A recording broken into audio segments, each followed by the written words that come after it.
দেশের পুলিশ ও প্রশাসন সহ সব সেক্টর ভেঙে পড়েছে বলে মন্তব্য করেছেন শ্রম ও কর্মসংস্থান মন্ত্রণালয়ের উপদেষ্টা এম সাখাওয়াত হোসেন।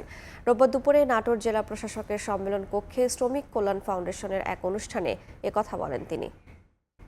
সমস্ত ব্যবস্থা ভেঙে পড়েছে, ডিস্ট্রিক্ট ব্যবস্থা থেকে শুরু করে আপওয়ার্ড সব। এটাকে 8 মাসে, 10 মাসে, 1 বছরে ঠিক করা সম্ভব না। আপনি পুলিশ প্রশাসন দেখেন, টোটাল ভেঙে পড়ে। ল অ্যান্ড অর্ডারে প্রায়ই শোনেন যে পুলিশ কাজ করছে না। করবে কীভাবে? স্ট্রাকচার নাই তো। আইনের স্ট্রাকচার শেষ, প্রশাসনের স্ট্রাকচার শেষ। এটা রিবিল্ড করতে আপনাদের সহযোগিতা করবেন। আমরা এখনও এক্সপোর্ট ডাইভার্সিফাই করতে পারিনি। আমাদের সীমিত এক্সপোর্ট হচ্ছে গার্মেন্ট, এবং এই গার্মেন্ট ইন্ডাস্ট্রি যদি ডিস্টার্ব হয় তাহলে আমাদের যে অবস্থান এখন বাংলাদেশের, সেটা খুব ডিফিকাল্টির মধ্যে পড়বে।